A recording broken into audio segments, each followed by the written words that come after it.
That's an interesting way of framing it. I think it's very serious. It's more than sound and fury, though there is sound and fury. But beneath the surface, it's very serious. And it's not manageable. I mean, I think that's the most important thing. There's no lever right now to manage it. Well, my view is that they need to be a little bolder because, again, I mean, they have the option of just accepting and keeping quiet. But the Philippines and Vietnam in particular can't do that. And one of the reasons they can't do it, and other countries would not be able to do it if China encroaches in the same way, is that almost all the governments in Southeast Asia, ASEAN, around the South China Sea, really depend on performance and nationalism for their legitimacy. So it's one thing for a big country to push smaller countries around.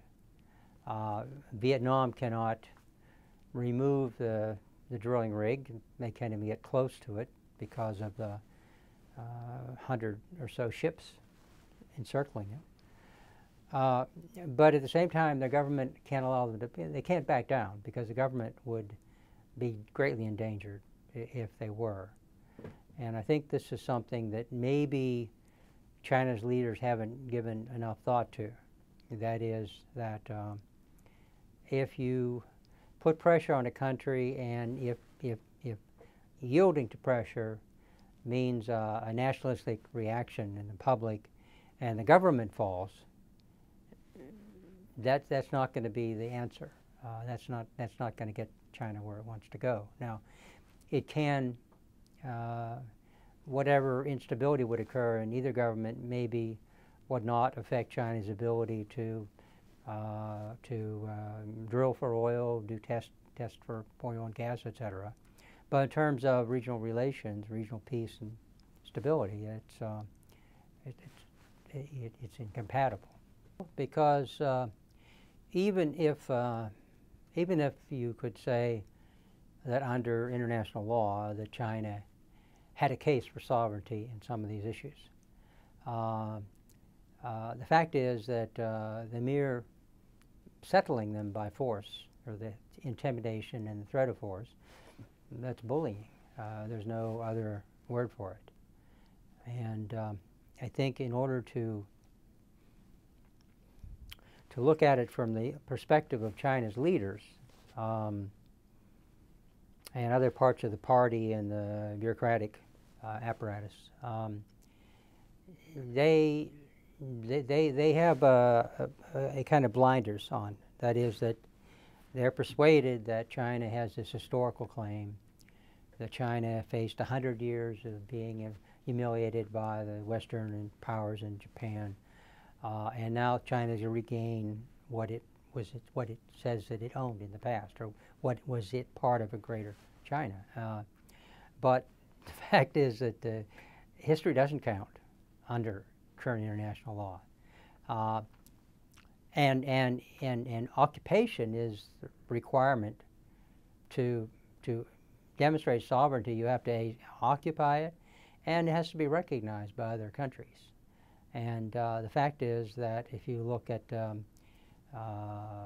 say, the Spratly Island chain, there are more than almost 60 different kinds of islands, islets, rocks,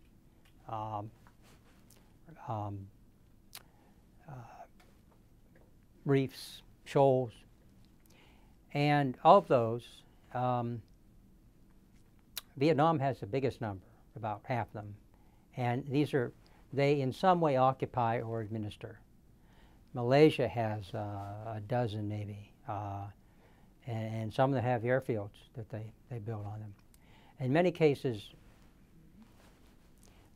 demonstrating sovereignty or occupying may just be to put up a lighthouse or something like that. Okay, so, but the main point is that they're there. Okay, they have a at least periodic occupation of the area. And so what's China have? China in the Spratlys has about 8 features. We don't even call them islands because they're features. And basically one islet, small island, and the rest are rocks and reefs on which they're building, either building artificial building structures, right? Or in the case of now this Johnson South Reef and Fiery Reef, which are in the Spratlys and are also part of the Philippines EEZ, Exclusive Economic Zone. There are now pictures of them dredging sand and filling in the reef area with the ultimate goal of making it like Woody Island in the Paracels. That is, it becomes an island with enough room to build an airfield. So these are, you have to have a different mindset to see these as legitimate activities. I mean, the international law. Right, yeah. So yeah. No. In fact, under UNCLOS rules, there are 2 issues. One is sovereignty, and that can't be, that's not going to change. In other words, China and the neighbors will insist on sovereignty. China in particular would not allow it to go to a tribunal for any kind of adjudication. So sovereignty, it can't be resolved. The best outcome would be to agree to disagree. Okay, you say it's yours, I say it's mine. Let's pretend that, well, let's cooperate without regard to sovereignty. Okay, right now China won't allow that either. They'll say to the Philippines, yes, let's co-develop, and had an agreement in the early 2000s with the with the then government of Gloria Arroyo to explore for oil and gas, and eventually it collapsed. The whole project collapsed because there was such a nationalistic uproar in the Philippines, and because the public saw corruption associated with the deal with CNOOC, the Chinese National Offshore Oil Company, that it led, in fact, to, it was part of the reasons why Gloria Arroyo, her government collapsed. So politically it's very damaging to her. But I guess the point I'm getting at, and it's, sorry to take a long time to do it, but if you can't agree on sovereignty, then the only other issue, and this is what's sort of the key to the whole rationale for UNCLOS, UN Convention on Law of the Sea, is what maritime space can be generated by what feature. Okay, so a big island, I mean a really big island like Hainan Island, okay, or Taiwan, under UNCLOS, generates 200 nautical mile exclusive economic zone, unless it cuts into somebody else's, and then that something has to be negotiated. But in the Spratlys, these bits of land and rock and shoals that China has, none of those can generate, under UNCLOS, none of those can generate a maritime space. At most they can generate a 12-mile nautical sea, if it's real land, okay? But if it's just a structure built on an area that's normally underwater, except at low tide, you're only allowed up to 500-meter safety zone. In other words, there's no way to claim maritime space from those positions. And the same in the Paracels. If you just say, okay, well, China's got it, and for the sake of argument, let's say they have sovereignty, then what does that do for them? And for most of those bits of rock and land in the Spratly and the Paracel Islands, at best they can generate a 12-mile territorial sea. And in fact, when Malaysia and Vietnam jointly submitted an extension of their maritime, of the continental shelf to UNCLOS, as was required at the time, Vietnam, by implication, just said, we're not claiming the whole thing, we're just claiming 12 miles around each of those facilities. So China is so pushing the envelope on this. It's beyond, as I say, it's beyond the ability to manage, unless China becomes persuaded that this is not a good approach for them to be taking. Well, I think for the kind of the first cut, the first layer of analysis, that is the start choice, and I think that's what China is trying to make, the choice. They want to make it that. Why would you go to war over or get involved in a potential conflict over these little bits of land that are no use to you? We don't even claim sovereignty, right? But I think there's a certain fallacy in looking at it that starkly, because then you have to actually ask yourself, well, what are the stakes for the U.S.? Okay, and to me, the biggest stake for the U.S. is the idea that these issues shouldn't be settled by force, for one thing.